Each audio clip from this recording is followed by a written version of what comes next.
Welcome to episode 3 of Deconstructing Aesop's Fables.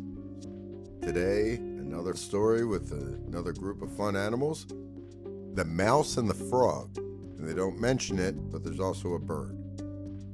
Those who seek to harm others come to harm themselves through their own deceit. That's a common theme in a lot of literature, movies, television shows. Let's take a listen, see what you think of this fable.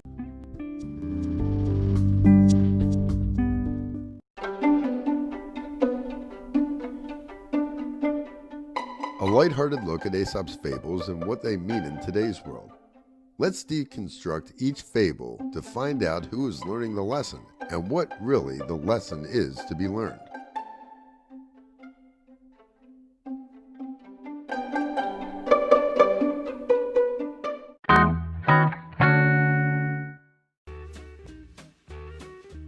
The Frog and the Mouse.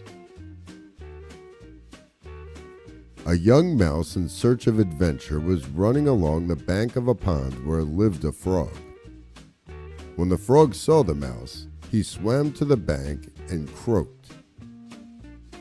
"Why don't you pay me a visit? I can promise you a good time if you do."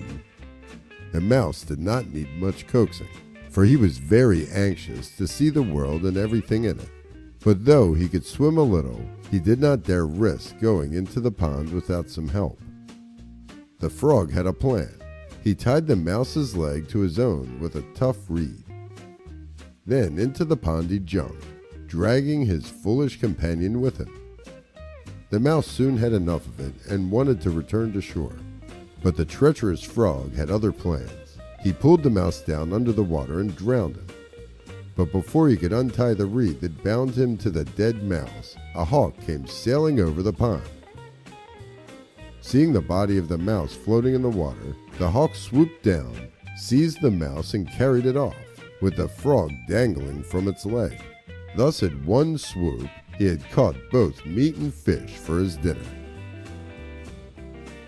Those who seek to harm others often come to harm themselves through their own deceit.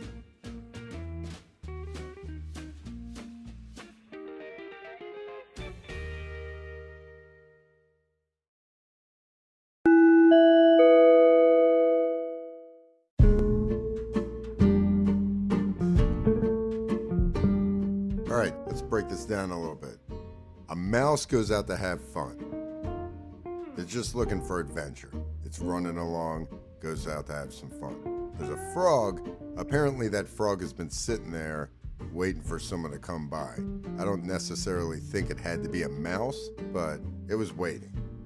Like, it was premeditated, without a doubt. The frog was just waiting for the mouse or any other enthusiastic passerby. The hawk? Opportunity. Opportunity to eat well is important. There's a karma lesson in this for the frog. He did wrong by the mouse. He was like, "Hey, come on, like, I know you don't know how to swim." He took him for a ride, and then he murdered him. Like, a lot of murder in these fables, so that's weird also, especially since they're kid-friendly, apparently. That mouse didn't do anything. Now this hawk, the bird I mentioned before, the hawk, he didn't do anything wrong either, or she. They were flying along, saw opportunity. Who doesn't like to eat well, right? So that's what the hawk did.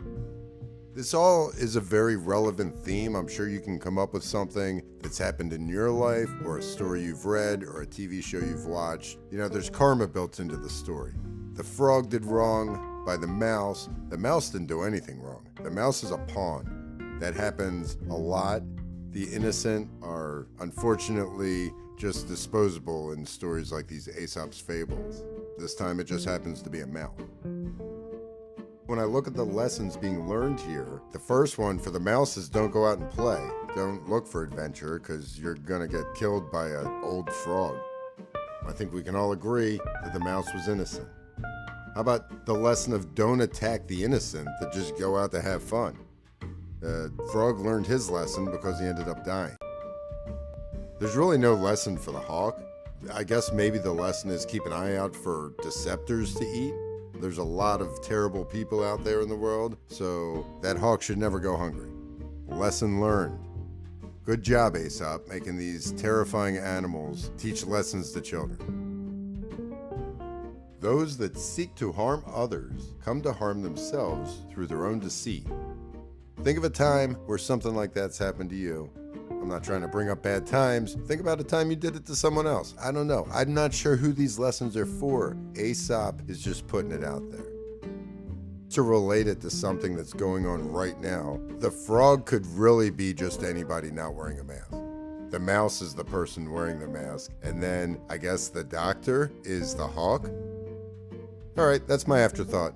Have a great day. Thanks for tuning in. I look forward to bringing you another episode of Deconstructing Aesop's Fables. I have been John Wilkins.